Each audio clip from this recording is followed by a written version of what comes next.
하나님의 말씀은 사도행전 8장 21절입니다. 받들겠습니다. 이 일에 내가 참여하거나 맡을 것이 없으니 이는 내 마음이 하나님 보시기에 옳지 않음이라. 이게 뭐예요? 마술사 시몬이 자기도 이렇게 제자들과 함께 이렇게 일에 참여하겠다고, 그러니까 베드로가 거절하는 거죠. 내 마음이 바르지 않다. 그래서 참여할 수 없다, 이렇게 얘기하는 것입니다. 오늘 말씀 제목은 마음을 보시는 주님입니다. 마음을 보시는 주님. 이 시간은 여러분과 마음에 대해서 이렇게 나누어 보려고 하는 것입니다. 마음의 문제는 그리스도인의 믿음 생활에 있어서 대단히 중요한 것입니다. 여러분은 주 예수 그리스도와 구원에 관한 교리에 대해서 모든 사실을 동의하고 알고 계시는 것이죠. 또 분명하고 정확하고 그리고 건전한 영적 가치관, 이런 것들을 여러분들은 전부 갖고 계실 것입니다. 그러나 주님께서 원하시는 반대의 길로 여러분은 혹시 가고 있을지도 모르는 것이죠. 중요한 것은 바로 여러분의 마음이기 때문에 그렇습니다. 여러분의 마음은 주님 보시기에 바른 마음인지 아닌지 한번 이렇게 생각해 보셔야 합니다. 흠잡을 것이 없고 성실하고 예의 바르고 경우 있고 과격하지 않으며 신실한 형제 자매라는 그러한 칭찬도 듣습니다. 타고난 좋은 기질과 가정교육 그리고 그리스도인다운 모습을 갖춰 있을지 모르지만 중요한 것은 바로 여러분의 마음이라는 것입니다. 믿음의 선진들처럼 또 순교자들처럼 의롭게 죽기를 원할 수도 있고 다가올 그리스도의 심판을 생각하고 떨 수도 있습니다. 그리고 그리스도를 사랑하며 그리고 마음이 완전히 녹아져서 눈물을 흘릴 수도 있습니다. 그럼에도 그리스도의 심판석에서는 아무것도 받지 못하고 죄만 무성할 수도 있다는 것입니다. 오늘 본문처럼 여러분의 마음은 하나님 보시기에 옳지 않을 수도 있다는 것입니다. 오늘 저는 이 세 가지 측면을 말하려고 합니다. 첫째는 믿음 생활에 있어서 마음이 중요하다는 것. 두 번째는 하나님 보시기에 불의한 마음. 그리고 세 번째는 하나님 보시기에 바른 마음. 이 세 가지를 말씀드리고자 하는 것입니다. 첫째로 마음의 문제는 대단히 중요합니다. 마음의 문제는 대단히 중요합니다. 잠언 4장 23절에 열심을 다하여 내 마음을 지키라. 삶의 문제들이 거기서 나옴이라. 이렇게 말씀하고 있습니다. 여러분 삶에 일어나는 모든 문제들 있잖아요. 갈등, 그 다음에 어려움, 손해, 기타 분노, 아니면 여러 가지 이해 못하는 일들, 이런 여러분 안에 일어나는 모든 것들, 문제들이 어디서 나오느냐 하면 여러분 마음속에서 나온다는 것입니다. 우리나라 말에 사람은 마음 먹기에 달렸다는 말이 있습니다. 그와 같이 이 마음에서 모든 것이 일어나는 것이죠. 사실 이성이니 양심이니 감정이니 하는 이러한 것들은 마음에 비하면 모두 2차적인 문제라 그래요. 마음이 첫째로 제일 중요하다 하는 것입니다. 마음은 영적인 삶의 중심점이자 전환점이기도 하는 것이죠.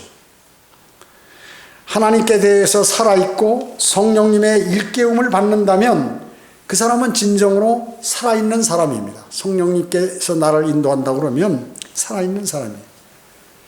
그런데 만약 영이 죽어 있어 성령님이 만약에 내 안에 거하지 않거나 또 안에 거하신다 하더라도 충만하지 못한다면 형식적인 믿음을 갖게 된다는 것이죠.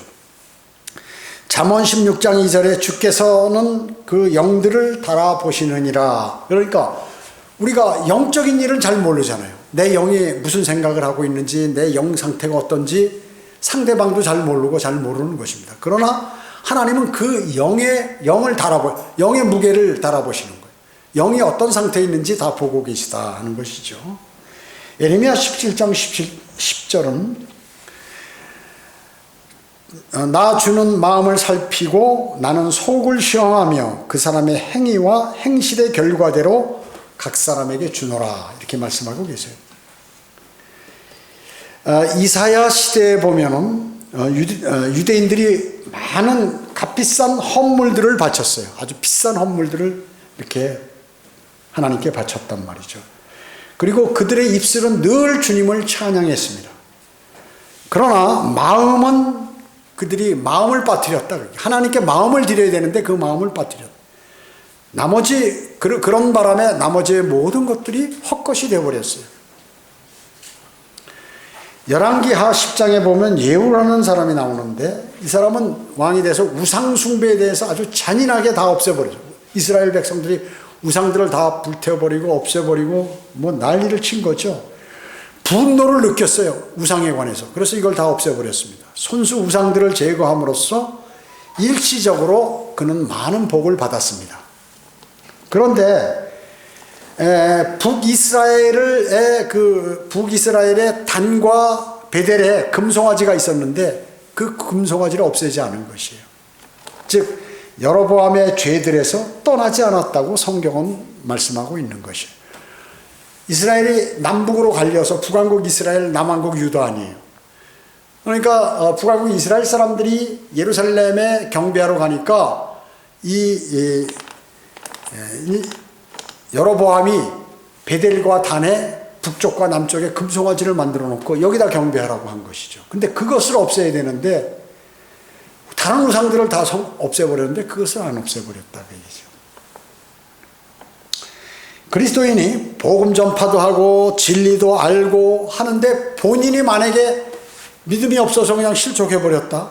그리고 다른 사람까지 실족하도록 만들었다 그러면 그건 헛일을 한 거라 그 얘기죠. 마찬가지입니다. 진정 사랑하는 사람에게 여러분 우리가 마음을 주게 되잖아요. 사랑은 그 마음을 보는 거죠. 그런데 하나님께서 여러분에게 요구하시는 게 뭐냐면 바로 너희가 나를 사랑하냐? 그러면 너의 마음을 나에게 달라 그 얘기죠. 우리 인체에 있어서 이 심장 마음이에요. 이 심장은 대단히 중요하죠. 만약에 심장이 안 뛰면 뭐예요? 그 사람은 바로 죽는 거죠. 이 마음이 대단히 중요합니다. 그래서 심장이 막히거나 다치면 살 수가 없죠.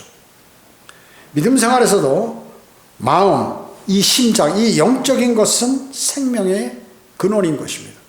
그래서 우리가 구원받을 때 예수 그리스도를 영접할 때도 내가 마음으로 믿어 의에 이르고 입으로 고백하여 구원에 이른다고 말씀하고 있는 것입니다.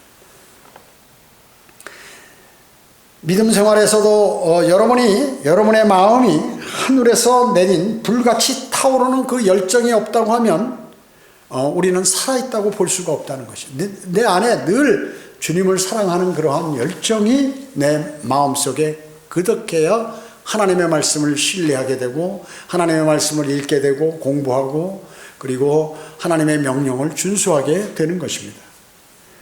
우리 주변에 많은 사람들은 하나님, 예수 그리스도, 성경, 하늘나라, 지옥, 심판, 영원 등에 관해서 전혀 관심을 두지 않습니다. 오로지 먹고 마시고 입고 돈 벌며 쾌락을 추구하는 데 신경을 쓸 뿐입니다.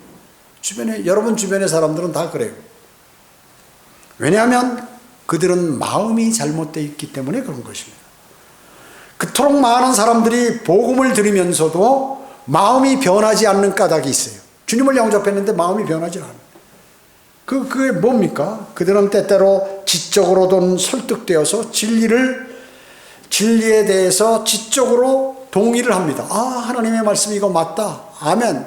화답한다. 혹은 양심의 가책을 느끼거나 감정적인 반응을 보이기도 해요. 여러분 거리 설교하고 막 이럴 때 보면 어떤 사람 와서 음료수도 주고 막 이러잖아요. 대부분 이렇게 비웃지만 간혹 이런 사람도 있다고 얘기죠. 왜 그들은 완고하며 대체 무엇 때문에 머뭇거리고 있는 것이에요? 그것은 마음이 잘못되어 있기 때문에 그렇습니다. 마음. 그들 마음속에 어떤 우상 같은 것들이 도사리고 있다는 것이에요. 우상이 도사리고 있는 것이에요. 고린도후서 4장 4절은 그들 가운데 이 세상의 신이 믿지 않는 자들의 마음을 어둡게 하여 하나님의 형상이신 그리스도의 영광스러운 복음의 광채가 그들 가운데 그들에게 비치지 못하게 하느니라 이렇게 말씀하고 있습니다. 에스겔도 그들의 상태를 말하죠. 에스겔 33장 31절에서 백성이 나올 때 그들이 내게로 와서 내 백성처럼 내 앞에서 앉아서 내 말을 들으나 하나님의 말씀을 듣는단 말이죠. 그들이 그것대로 행하지 아니하니 이는 그들이 그들의 입으로는 많은 사랑을 보여도 그들의 마음은 그들의 욕심을 따라갑니다. 그리스도인이 구원받고 주님을 섬긴다 하면서 하나님의 말씀을 다 듣고 화답하지만 입으로는 사랑 얘기하지만 실질적으로 마음은 자신들의 욕심, 생각, 욕정 이것에 따른다 그 얘기죠. 많은 기독교인이라는 사람들이 그들의 마음이 준비되어 있지 않았기 때문에 복음이 무엇인지를 모르고 그것을 진정 마음으로 받아들이지 않고 멸망으로 향하는 것입니다. 예수 그리스도의 능력이 그들에게 미치지 않는 것은 그들은 빛보다는 어두움을 더 사랑하기 때문에 그런 것이에요. 사실은 이 핑계 저 핑계 되지만 어두움을 사랑한다. 빛보다는. 마음이 잘못되어 있기 때문에 생명을 얻기 위해서 주님께 오지 않는다고 얘기죠. 많은 기독교인들이 그래요. 교회는 다니지만. 그래서 그리스도인도 마음이 중요하다는 것을 알게 되는 것입니다. 잠언 23장 26절은 내 아들아 내 마음을 내게 주며 내 눈을 나의 길에 주목하라. 우리의 마음을 주님께 달라고 그러는 거예요. 주님께서 마음을 달라는 것이에요. 내가 너한테 뭐 큰 거 요구하는 게 아니다. 내 마음을 나에게 달라. 세상 자아 마귀의 마음과 세상과 자신과 그리고 마귀에게 마음을 주지 말고 또 눈을 주지 말고 주님께 달라고 주라고 말씀하고 있는 것입니다. 여러분 아마 그러고 계실 것이에요. 두 번째, 주님 보시기에 그러면 불의한 마음은 어떤 마음인가? 주님 보시기에 불의한 마음. 불의한 마음은 바로 사람이 타고난 본래의 마음. 우리가 어머니 뱃속에서 나오면 우리 마음 자체가 악한 거예요.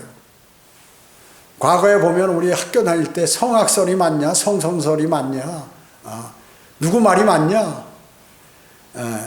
이래가지고 난리를 서로 따지고 그랬죠. 사실은 어머니 뱃속에서 태어날 때부터 사람은 악하게 태어납니다. 왜? 아담과 이브의 죄 때문에 그런 것이. 그것이 그대로 전수된 것입니다. 세상에는 본래부터 세상에는 의로운 게 없어요. 원래부터.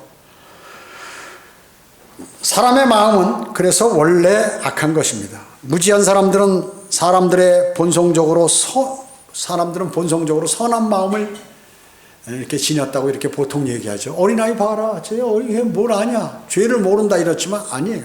아닙니다. 그러나 인간이 타락하여 죄가 세상으로 들어온 후에는 어떻습니까? 모든 사람은 악한 가운데 있다고 주님께서는 말씀하고 있는 것입니다. 성경은 예레미야 17장 9절에서 마음은 만물보다 거짓되고 심히 악하니 누가 그것을 알 수 있으리요. 사람 겉으로 보기에 다 선한 것 같아도 속으로 그 사람이 무슨 생각을 하는지를 우리 사람들은 서로 모른다고 얘기죠. 주님은 아시죠. 선한 마음은 그래서 원래 없다. 그러니까 여러분이 사람을 의지하거나 사람을 신뢰하거나 그렇게 했으면 나중에 많은 실망을 하게 된다 하는 얘기죠. 선한 사람으로 착각했다가 실망하는 경우가 너무나 많죠. 창세기 6장 5, 6절에 보면 하나님께서 사람의 사악함이 이 세상의 창대진과 그의 마음의 생각의 모든 상상이 계속해서 악한 것을 보시고 악할 뿐인 것을 보시고 이렇게 말씀하셨어요.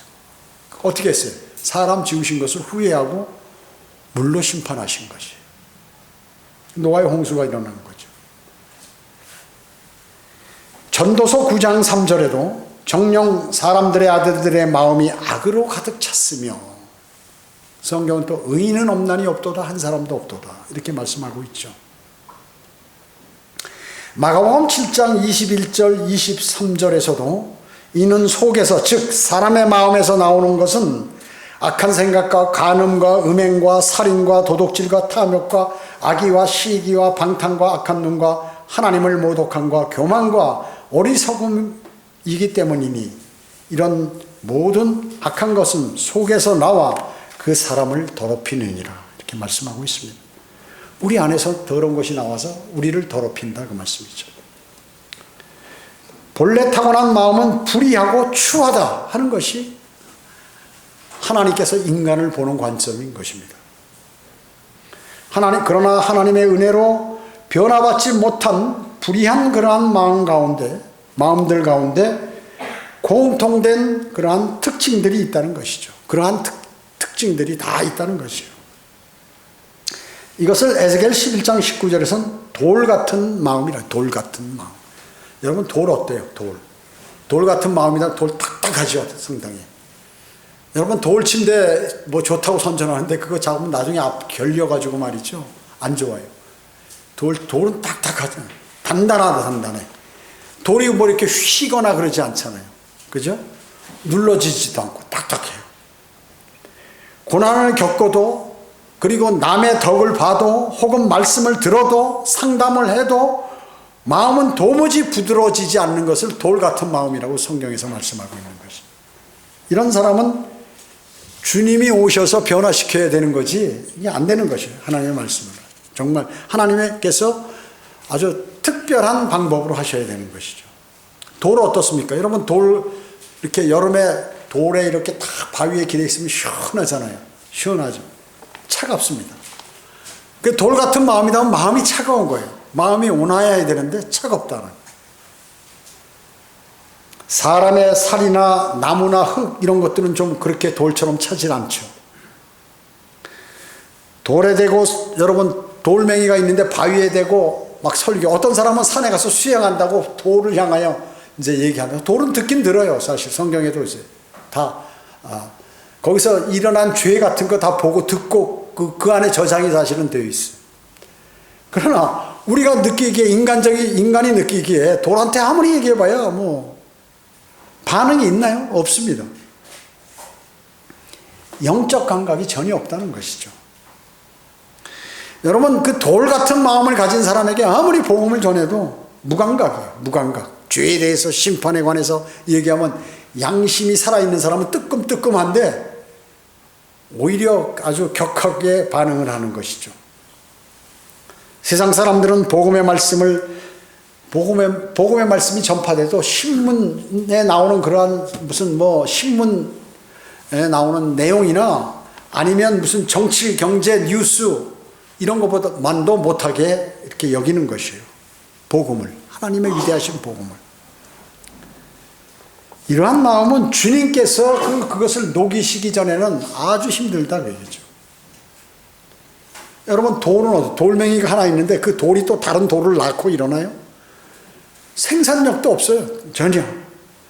모래땅이나 습지 같은 곳에 그렇게 애써서 개간해가지고 농작물을 심을 수는 있지만 바위 돌 위에다가 뭘 심어서 이렇게 농작물을 심을 수가 없다 그 얘기죠.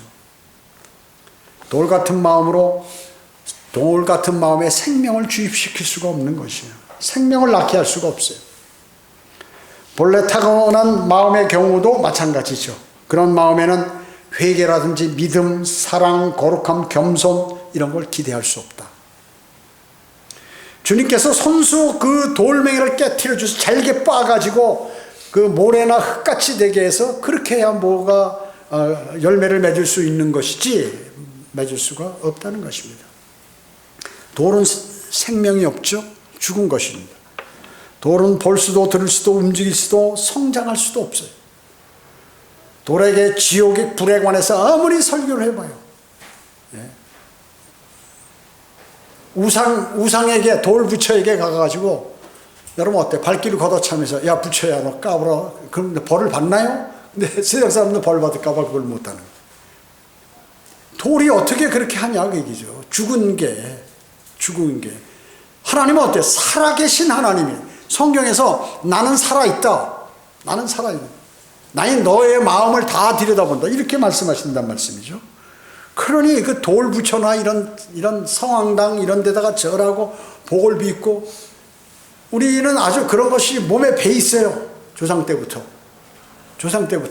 이건 뭐 나쁘겠어. 그냥 아이들도 믿진 않지만 뭐 어디 가서 겸손하게 절하고 이러는 게 뭐 나쁜 건 아니잖아. 좋은 건데 이러고 다 그렇게 하는 거예요. 따르고 있습니다. 사람들이. 실제 우상이 거기서 우상이 이제 이렇게 경배를 받는 것이죠. 경배라는 것은 원래 하나님께 해당되는 용어죠. 절이라고 볼 수 있죠. 절. 그렇기 때문에 그리스도인이 이처럼 세상 사람같이 돌 같은 마음을 가져서 되겠네요. 그리스도인이. 나의 마음은 과연 하나님 보시기에 바른가 하는 것을 우리는 꼭 생각하셔야 합니다. 세 번째, 의로운 마음은 어떤 것인가? 의로운 마음. 의로운 마음은 에스겔 36장 26절에 있듯이 새 마음이에요. 새 마음과 새 영혼이에요. 새 마음은 타고난 마음이 아니에요. 성령에 의해서 새로 주어진 그러한 마음이라.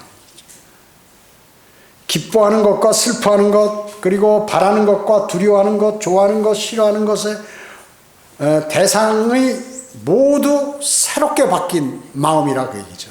자, 과거에는 기뻐하는 게 내가 세상적인 것을 기뻐했는데 주님의 말씀을 깨닫고 그러면 막 너무 기쁜 것이에요.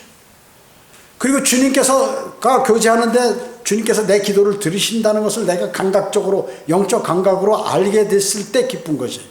아, 주님이 나를 기억하고 계시는데, 내 기도에 경청하고 계시는데, 이런 다 기뻐하는데 세상에 있었을 때 기뻐하는 거하고 구원받아서 거듭나가지고 성경대로 믿는 사람이 되어서 기뻐하는 거하고 또 차이가 있다. 그 얘기죠. 슬퍼하는 것도 마찬가지. 슬퍼하는 것도. 과거에는 막 무슨 누가 사랑하는 사람이 죽거나 아니면 내 사업이 망하거나 아니면 슬퍼하고 이러는데 지금은 뭐냐면 내 자신이 주님께 향해서 바른 믿음을 갖지 못하는 거 이런 것들에 관해서 슬퍼하기도 하고 완전히 다른 종류의 슬픔이라고 얘기죠. 바라는 것도 마찬가지. 우리 바라는 것은 이제 그리스도의 심판서, 하늘을, 새 예루살렘을 바라보고 있는데 과거하고 틀리다 그래요. 두려워하는 거, 세상에 있을 땐 사람을 두려워하고 여러 가지 내가 재정적으로 어려워지면 막 두려워하고 사업에 실패하면 두려워하고 했는데 이제 두려워하는 거 하나님을 두려워하는 거예요. 하나님을 구원받고 나서는. 그래서 완전히 새롭게 바뀌었다고. 이런 것들이 삶이요. 또한 의로운 마음은 영원, 죄, 하나님, 그리스도, 구원, 성경, 기도, 그리스도의 왕국, 이 세상에 속한 것들, 거룩한 것들에 관해서 전혀 새로운 마음을 갖게 되었다. 마치 새로이 훌륭한 주인을 두게 된 그러한 사람. 우리의 주인은 누구예요? 주 예수 그리스도 아니에요. 주님이라고 그러잖아요. 주님이 뭐예요? 주인이야. 나의 주인. 나는 종이다. 나는 종이고 나의 주인 대신 주 예수 그리스도. 바뀌었어요. 주인이. 성경은 고린도 후서 5장 17절에서 옛것들은 지나갔으니 보라 모든 것이 새롭게 되었도다. 바로 이 말씀이에요. 그것이. 이사야 51장 7절에서 의로운 마음은 상하고 참회하는 마음이에요. 과거에는 내가 죄를 지어도 참회하지 않았어요. 그러나 요만한 죄를 지어도 주님 제가 이런 죄를 지는 게 수치스럽습니다. 주님 용서해달라고 이렇게 참회하는 마음. 제가 교만한 마음을 가졌습니다. 주님 용서해 주십시오. 그리고 제가 복음을 전하고 싶어도 환경이 이래서 제대로 못 전하고 있습니다. 주님 환경을 조성시켜 주세요. 상하고 참회하는 마음. 모든 것들이요. 기도할 때 답답하고 그리고 참회하는 그러한 자기 자신이 답답함을 느끼게 되는 것입니다. 이 마음은 교만이나 자기 기만 그리고 자기의 같은 것을 버린 마음이다. 그런 걸 버린 마음이에요. 전에는 스스로를 대단한 사람으로 생각했던 그러한 것이 산산조각 나버려요. 그리고 이제는 스스로 내가 죄 많고 가치 없고 그리고 부패한 사람이라는 것을 알게 되는 것이에요. 그런 마음인 것이에요. 더 이상 전처럼 완고하거나 무감각하지 않고 하나님을 거슬려 죄 짓는 것을 두렵게 여기며 온유하고 지각 있게 그리고 죄악에 잠기는 것을 두려워하며 그리고 그렇게 살려는 마음을 갖는 것이에요. 열왕기하 2장에서처럼 그런 마음을 갖는 것이에요. 또 의로운 마음은 뭐예요? 구원받은 자의 삶을 사는 그러한 마음이 바로 의로운 마음인 것입니다. 오직 그리스도만을 믿고 그 안에 거하는 마음. 로마서 10장 10절, 에베소서 3장 17절과 같은 그러한 마음인 것입니다. 이 마음을 지닌 사람은 그리스도의 희생과 중보사역의 죄 용서와 영생의 모든 소망을 갖는 것이에요. 모든 소망을 우리 갖게 되는 것입니다. 본래 악한 마음이 그리스도의 핏부림을 받고 마치 나침반이 그 북쪽을 향하듯이 이렇게 방향을 전하듯이 전혀 새롭게 바뀌어버렸다 그 얘기죠. 여러분 나침반 들고 아무데나 가보세요. 이 뻘겋게 그린 그 N극의 방향이 항상 주님 계신 곳을 가리킨다 그 얘기죠. 이렇게 의로운 마음이 되면 해바라기가 태양을 바라보듯이 그리스도인은 그리스도를 바라보게 된다는 것입니다. 매일 그리고 화평과 은혜를 구하게 되는 것이에요. 진정한 화평과 은혜를 구하게 되는 것입니다. 의로운 마음은 이스라엘이 광야에서 만나를 먹고 살듯이 편하게 살았잖아요. 그리스도를 매일 양식으로 삼는 사람이에요. 또한 이 마음은 주 예수 그리스도를 통하여 모든 필요한 것을 공급받으며 그리고 그분은 나의 의사시요 인도자요 친구요 신랑으로 삼고 의지하는 사람이에요. 그분께 맡기는 거예요. 모든 것을. 의로운 마음이란 바로 정결한 마음을 얘기하는 것이죠. 이 마음을 지닌 사람은 거룩함을 사랑하고 죄를 미워하며 그리고 날마다 스스로를 더러움에서 지키고자 노력하는 그러한 사람. 고린도 후서 7장 1절에서 말씀처럼 이런 사람인 것입니다. 또 이 마음을 지니게 되면 악한 것을 싫어하고 선한 것을 찾게 되며 하나님의 말씀을 즐거워한다. 하나님의 말씀을 즐거워하는 것입니다. 또한 그 법을 마음에 새겨서 잊어버리지 않으려고 그 법을 더 온전히 지키고자 하며 그 말씀을 사랑하는 그러한 성도들을 보고 기뻐하는 것이. 의로운 마음 지닌 사람은 하나님과 형제 자매를 사랑하고 위에 있는 것들의 마음을 둡니다. 그리고 거룩하게 되면 될수록 즐거움과 행복을 느끼게 되는, 그리고 궁극적으로 온전한 거룩함을 누릴 수 있는 하늘을 기쁨으로 갈망하는 것, 새 예루살렘을 갈망하는 사람인 것입니다. 의로운 마음은 기도하는 마음이죠. 기도하는 마음. 기도하는 마음을 가진 사람은 주님, 제가 주님의 얼굴을 찾습니다. 주님 만나주세요 하고 이렇게 하는 사람입니다. 비록 연약하고 그리고 불완전하지만 영적인 일들에 대해서 하나님께 말씀을 드리고자 하는 그러한 사람, 주님을 찾는 사람이에요. 또 이 마음을 지닌 사람은 마치 친구 앞에서처럼 자기의 마음을 온전히 주님 앞에 쏟아놓는 사람이에요. 주님, 제가 이런 어려움이 있습니다. 저는 이렇게 생각했는데 잘못 살아왔습니다. 주님, 잘 안 되고 있는 상황이 있습니다. 제 몸에 어디가 아픕니다. 주님, 제 어떤 사람과 갈등을 갖습니다. 주님, 제 앞길이 지금 이렇게 불투명합니다. 주님, 저에게 제시해 주십시오 하고 이렇게 기도한다. 주님을 계속 자기 가장 친한 친구에게 자기 속사정을 털어놓는 것 이상으로 주님께 모든 것을 간구드리는 것이에요. 주님께 숨기질 않아요. 숨기면 안 되는 것이죠. 그리스도인이요. 주님께는. 사람에게 얘기하면 창피한 것도 있고 또 자존심도 약간 상하고 여러 가지 있지만 주님께는 그런 게 필요 없다고 얘기죠. 여러분, 그런 대상이 있다는 것은, 여러분 사랑의 대상자가 있다는 것은 행복한 사람이에요. 여러분이 원래 하나님은 사랑이시잖아요. 하나님께서 하나님의 모습과 형상대로 창조한 사람도 사랑을 갈구하는 거예요.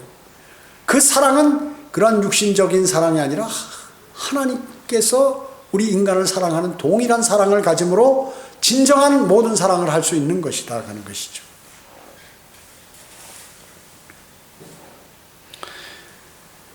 그렇기 때문에 만약에 그렇게 주님을 사랑하는 사람에게 너 기도하지 마라 그러면 그것은 사형 선고와 같은 것이에요. 너 숨 쉬지 말고 살아라 하는 것과 똑같은 것이에요. 의로운 마음이란 내적 갈등을 느끼는 사람이에요. 갈등이 계속해서 일어나죠. 안에. 자기 속에서 서로 대적하는 두 세력이 있다는 것을, 세력이 서로 주인 노릇하려고 그런 갈등이 이 안에서 계속 일어나게 됩니다. 다투고 있음을 느끼게 됩니다. 즉 육신은 성령을 거슬러 욕심을 부리고 성령은 육신을 거스르는 것입니다. 사도 바울이 내 지체 속에 있는 또 하나의 법이 내 생각의 법과 싸워서 아주 여러 가지 그러한 그런 말, 그런 사도 바울이 했던, 성경에 기록했던 그 말을 여러분들이 체험하게 되는 것입니다. 체험하게 되는 것이죠. 여러분의 마음이 주님께 향해 있을 때 그렇다, 그 얘기죠. 또 의로운 마음을 여러분이 소유했을 때, 갖고 계실 때 그런다는 것입니다. 의로운 마음은 정직합니다. 그리고 복음 전파에 열정이 있는 마음이죠. 여기에는 허위가 없어요. 위선이나 기회주의적이나 행동 따위는 전혀 섞여 있지 않는 것입니다. 그리고 이중적인 성격을 따지거나 분열되어 있는 그러한 마음도 아니라는 것이죠. 그리고 항상 마음속에 복음 전파의 열정과 부담으로 가득 차서 많은 사람들에게 복음을 증거하는 그러한 사람입니다. 여러분이 의로운 마음을 지닌 사람이라면 먼저 하나님께 감사를 드려야 돼요. 주님, 저에게 이런 마음을 주셔서 감사합니다. 주님하고 교제할 수 있는 마음, 주님께서 주신 바른 성경을 내 마음속에 담을 수 있는 기회, 그리고 이것도 공부할 수 있는 기회, 그리고 위대하신 주님께 경배드릴 수 있는 기회를 주심을 감사하다고 그렇게 기도드리는, 그렇게 1차적으로 그런 기도가 가면은 주님께서 귀를 그쪽으로 향하시는 것이에요. 여러분을 어둠 속에서 몰아내어 자신의 놀라운 빛으로 들어가게 하신 분의 크신 은혜를 여러분은 찬양해야 합니다. 여러분, 주님을 얼마나 우리가 여기서 매일 찬송을 하잖아요. 그 주님을 우리 놀라운 빛으로 나를 인도해 주신 그 은혜 찬송하는 것이에요. 주님의 위대하심에 이 벌레만도 못하고 이 값없는 나를 위대하신 그 주님께서, 창조주께서 자신의 생명을 주셔서 저를 구하신 이 놀라우신 은혜에 감사를 드립니다. 그걸 생각하면 매일 눈물이 나고 감사가 끊임없이 나오는 것이에요. 여러분, 본래 어떤 사람이었는가를 생각해 봐요. 과거에 내가 어떤 사람이었는가.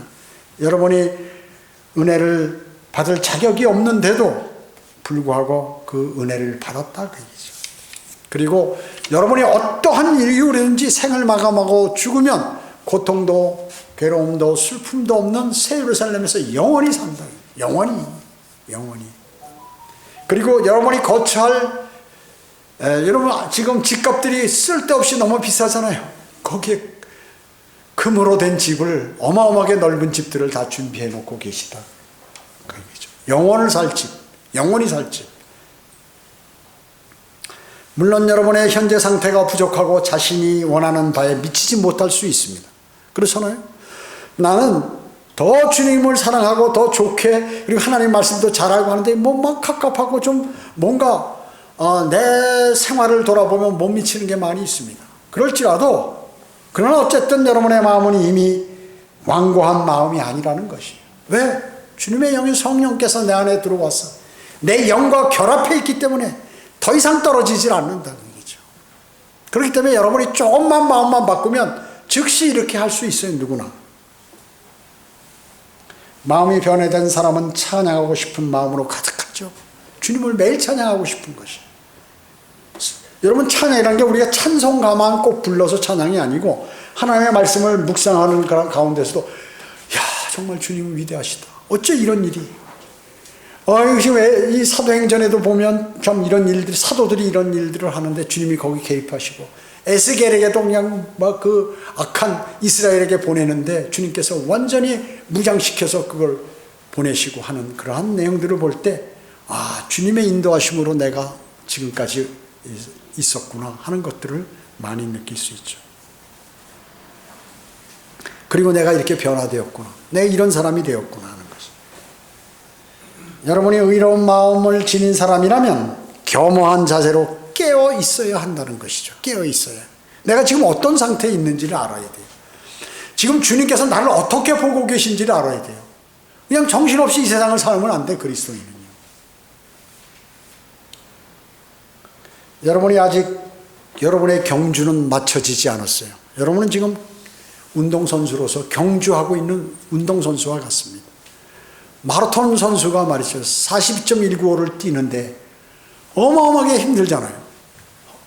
중간에 막 오죽하면 그 에너지가 많이 소비되니까 중간에 바나나니 무슨 뭐 이런 거 우유 같은 거 음료수 두고서 그걸 계속해서 마셔야 달릴 수 있거든요. 힘든 거예요. 그걸 완주한다는 것은. 뛰고 있는데 옆에 가서 쉬고 앉았든지 옆에 두리번거리고 하다 보면 어떻게 이제 다음부터는 못 뛰는 거예요. 자기 페이스대로 훈련한 대로 그대로 지금 앞만 보고 그 목표를 향해서 가야 되는데 아이고 너무 힘든데 잠깐 쉬면은 다시 뛰려고 그러면 이건 어렵다는 거죠. 그리고 옆 사람 뭐 어떻게 뛰나 저 사람 말이죠. 저 사람 혹시 그 자전거 타고 가는 거 아닌가? 저 사람 뭐 어떻게 이런 거 쳐다볼 필요 없다고 얘기죠. 그러면 경주에 실패하는 것이에요. 여러분 지금 우리가 하늘나라에 가 있지 않잖아요. 우리 육신 안에 갇혀 있습니다. 아직 육신은 구속받지 못했어요. 주님이 공중 재림하셔서 우리를 부르셔야 우리의 육신이 그때 구속이 됩니다. 그 죄 많은 육신 안에 내 혼이 갇혀 있어요. 그렇기 때문에 이게 지금 이루어진 게 아니라 그 얘기죠. 구원은 확신은 있지. 혼은 지옥에 가지 않으니까. 여전히 육신을 입은 채로 여러분의 삶의 터전은 이 세상이라고 그 말씀입니다. 마귀는 여러분에게 가까이 있으며 결코 마귀는 졸지를 않아요. 여러분은 졸아도 마귀는 안 졸아. 하나님 주님도 안 조시지만 다행히 주님께서 안 졸지 않으시기 때문에 졸지 않는 마귀를 막아주시는 것이지 그렇지 않으면 우리는 바른 삶을 살 수가 없겠죠. 그러니까 부지런히 깨어 시험에 들지 않도록 기도해야 하는 것입니다. 주님께서는 마음을 보신다고 그랬죠.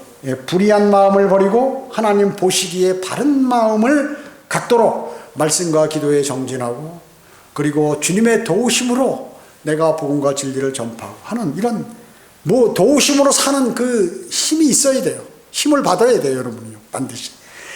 내 능력으로, 내 힘으로, 아니면 세상의 도움으로 내가 이 세상을 살아간다면 반드시 실패한다. 반드시 실패한다. 주님의 도우심으로 내가 이 세상을 반드시 성공한다. 반드시 바른 삶을 살 수 있다는 것이에요. 그러면 바른 삶 성공한 사람을 살아야지 실패와 좌절 삶으로 왜 가느냐 그 얘기죠. 주님의 말씀은 단 한 가지도 틀리는 게 없어요. 그분은 말씀하시면 그대로 시행하시는 거예요. 설사 그가 죄를 지었다고 그 죄인하고 약속하면 그가 죄를 지어도 그 약속을 시행하시는 신실하신 하나님이에요. 그분의 말씀을 신뢰해야 합니다. 그분은 여러분을 다스리는 분이에요. 우리는 지금 어때요? 하나님 나라에 있잖아요. 하나님 나라에. 하나님 나라에 지금 우리는 백성이란 말이죠. 주님은 나의 왕이세요. 여러분 예수 그리스도는 온 우주의 왕이세요. 킹 오브 킹이에요. 왕 중의 왕이에요. 주 중의 주라. 세상에서 많은 사람들이 자기들이 믿는 주인이 있어. 그 위에 있다 그 얘기죠. 주 예수 그리스도께서는. 그렇기 때문에 우리 당연히 그분은 경배를 받으셔야 되고 그분은 모든 것들을 다 갖고 계신 분이기 때문에 우리는 그분의 친구요, 그분의 지체요, 그분의 사람이요, 그분의 아들들이라. 얼마나 좋은 그러한 상황이 있어요. 왜 여러분들이 가장 좋은 것들을 주님께서 우리에게 허락하셨는데 그걸 향유하지 못하느냐 얘기죠. 그건 뭐예요? 우리 마음이 잘못돼서 그런 것이에요. 마음이 잘못돼서 마음이 더러운 그러한 마귀가 인간들에게 불어넣어준 그 마음을 조상으로부터 받아서 지금까지 내가 갖고 있고 그걸 간수하고 그걸 활용하기 때문에 그런 거예요. 그 마음을 제거하는 길은 주님의 능력으로 제거할 수밖에 없어요. 내 안에 계신 성령이 충만해서 그걸 짓눌러야 돼요. 그렇지 않으면 그게 발동을 하게 된다. 다시. 주님께서 여러분을 다스리시고 그리고 마귀들의 공격으로부터 여러분을 보호해 주실 것이. 그걸 신뢰하고 그렇게 믿고 나가야 돼. 그 사람이 가장 현명하고 똑똑한 사람입니다. 제일 어리석고 바보 같은 사람은 하나님의 말씀을 신뢰하지 않는 사람이고 주님을 신뢰하지 않는 사람이에요. 제일 어리석은 사람이에요. 제일 어리석은 사람. 제일 어리석으면 어떻게 됩니까? 나중에 타격을 입어요. 타격을. 그러니까 절대로 그런 사람이 되어서는 안 되고 바른 길로 가야 돼요. 바른 길로. 기도하시겠습니다. 주님 감사합니다. 주님께서 저희에게 마음을 보신다고 말씀하셨습니다. 마술사 시몬이 하나님의 사역에 동참하겠다고 했을 때 내 마음이 하나님 보시기에 옳지 않다고 얘기했습니다. 우리는 주님께서 저희 마음을 보실 때 너희 마음이 옳지 않다는 판정을 하시는 것이 아니라 너희 마음은 내 마음에 맞는 사람이다, 이렇게 말씀하실 수 있도록 저희의 마음을 주님께 향하도록 인도해 주시기를 간절히 기도를 드립니다. 저희는 아직 육신 안에 갇혀 있습니다. 그래서 육신이 저를 공격하고 세상이 저를 공격하고 또 마귀가 저를 공격하기 때문에 주변의 원수들에 포위되어 있어 그 삶이 어둡고 때로는 괴롭고 칭칭하고 뭔가 시원하지 못하고 마음의 평화가 없고 그렇습니다. 그러나 우리 안에 계신 주님께서 저희를 관장해 주시고 하면 저희는 모든 것을 다 이기고 나갈 수 있습니다. 주님 저희를 도와주시고 주님 오실 날까지 굳건한 믿음으로 인도해 주시기 원합니다. 은혜 감사드리오며 다시 오셔서 저희를 데려가실 주 예수 그리스도의 이름으로 기도드립니다. 아멘.